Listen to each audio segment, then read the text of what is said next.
ሰላም ጤና ይስጥልን ክቡራን የዩቲዩብ ቤተሰቦች፣ የሰዓቱን አጫጭር መረጃዎች እየቀርብ ያለው እስከ ፍጻሜው አብራችሁን ቆዩ።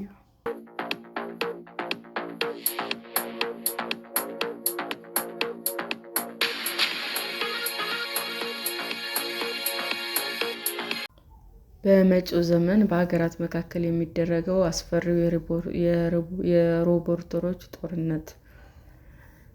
የዩናይትድ ኪንግደም እና የዩክሬን መሳሪያ አምራች ተቋም ለቢቢሲ እንደገለጸው ሮቦቶች ከሰው ልጆች በቁጥር በልጠው በዩክሬን ጦርነት የሚዋጉበት ጊዜ ሩቅ አይደለም።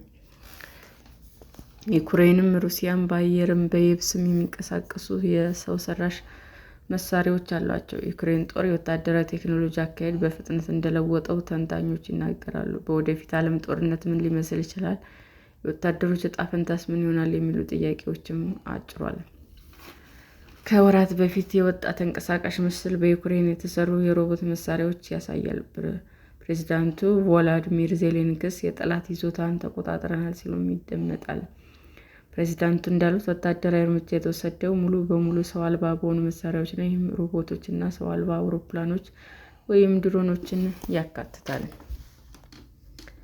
የዩክሬን ጦር ስለ ወታደራዊ ኦፕሬሽኑ ዝርዝር መረጃ አልሰጠም። ከዚህ ኦፕሬሽን በፊት በየብስ ሮቦት አማካኝነት የሩሲያ ወታደሮች የመስፋፋት እንቅስቃሴ ለ45 ቀናት መግታት እንደተቻለም ተገልጾ ነበር።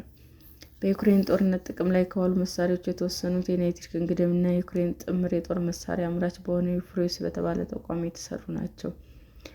ከ1 ቢሊዮን ዶላር በላይ ገቢ ላላቸው ተቋማት የሚሰጠው ዩኒኮርን የተባለው ስያሜ ለመሳሪያ አምራቾችም ተሰጥቷል። የድርጅቱ የለንደን ቅርንጫፍ ቢቢሲ በጎበኝነት ወቅት ምስጢራዊ እና ስያሜ ያልተሰጣቸው መሳሪያዎች ተመልክቷል። የሚሆነው የጦር መሳሪያዎች ከሩሲያ ለመታደግ እንደሆነም ተገልጿል። ዜሌንስኪ ንግግር ሲያደርጉበት የሚታየው እና የዩክሬን ሮቦት መሳሪያ የተመለከተው ተንቀሳቃሽ ምስል ላይም የድርጅቱ ተወካይ አስተያየት ለመስጠት አልፈቀዱም። ሆኖም የጦር መሳሪያ አምራቹ በባህር እና በየብስ የሚንቀሳቀሱ መሳሪያዎች እንዳሉትም ተገልጿል። የተቋሙ የዩናይትድ ኪንግደም የስትራቴጂክ ትምህርት ዳይሬክተር ራሃኖ ፓዴል የፎርስ ኦፕሬሽን ዝርዝሮችን መግለጽ አልቻሉም። ግን የሩሲያ ወረራ ከተጀመረበት ጊዜ አንስቶ እስከ አውሮፓውያኑ 2022 ድረስ 150,000 ስኬታማ ዘመቻዎችን አካሂደናል ብለዋል። ሮቦቶች ከሌሎች ሮቦቶች ጋር ውጊያ የሚገጥሙበት ጊዜ ሩቅ እንደማይሆን ዳይሬክተሯ ይናገራሉ። ከሰዎች ወታደሮች ቁጥር የሮቦት ወታደሮች ቁጥር እንደሚያይልም ያስረዳሉ። ሩሲያ በዩክሬን ግዛት ውስጥ ፈንጂ የሚያስወግዱ ሮቦቶችን እየሰራች ነው። በብሩኪንግስ ኢንስቲትዩት እና ከፍተኛ ተመራማሪ ሚላን ሶሱን ዩክሬን ራስን ለመከላከል በሚረዱ መሳሪያዎች ግንባታ ለሌሎች ማስተማር የምትችል ሀገር ናት ብዬ አምናለሁ ይላሉ። ይህ ፎርስ ኒው ፕራይም በሚል የሚታወቀው የመከላከያ ተቋም ጥምርት አካል ነው። ሲስተምስ ቦይንግ እና ሎክሂድ ማርቲን የዚህ አካል ናቸው። የአሜሪካ መከላከያ ቴክኖሎጂ ተቋም አድሏል። ከወራት በፊት ያለ አብራሪ የሚጓዙ ተዋጊ ጀቶች ሙከራ አከናውኗል። አብዛኞቹ ድሮኖች አሁንም ድረስ በርቀት በሰዎች ቁጥጥር ስር ይደረግባቸዋል። አንዱሪ እንዳለው ከሆነ ግን ያለው ሰው እገዛ በሰው ሰራሽ አስተውሎት የሚዘወሩ መሳሪያዎች እየገነባ ነው።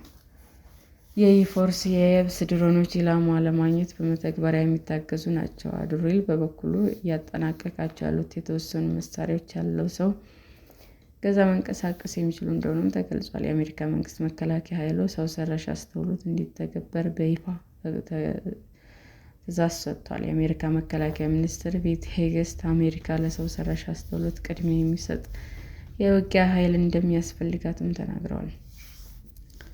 ቻይናም በሰው ሰራሽ አስተውሎት የሚመራ ወታደራዊ ስርዓት እየዘረጋች እንደሆነ የአሜሪካ መከላከያ አስታውቋል። ተንታኞቹ እንደሚሉት ለወደፊት ሮቦቶች ከሌሎች ሮቦቶች ጋር መወጋታቸው የማይቀር አይደለም። ሮንድሮፖል የተባለው የባለሙያ ስብስብ ቲንክ ታንክ ባለሙያ ጃኮብ ፓርኪላስ የዩክሬንና ሩሲያ ድሮኖች አሁንም እርስ በርስ እየተዋጉ ነው፣ ይህ ወደ የብስ ውጊያ የሚሸጋገርበት እድል ሰፊ ነው፣ ማስቀረት የሚቻል ነገር አይደለም ብለዋል። ሰላም ጤና ይስጥልን ውድ የዩቲዩብ ቤተሰቦቼ እንዴት ናችሁ? አዲስ ጀማሪ ነኝና ሰብስክራይብ ያደረጋችሁ አበረታቱኝ። አመሰግናለሁ። የዩቲዩብ አድማጮቻችን ለሰዓቱ ያቀረብኩላችሁ አጫጭር መረጃዎች ይህንን ይመስል ነበር። በሌላ መረጃ እስክንገናኝ ሼር፣ ላይክ፣ ሰብስክራይብ እንዲሁም ቢቀርብልን የምትሉት መረጃ ካለ ኮመንት እያደረጋችሁ ቸር ቆዩን።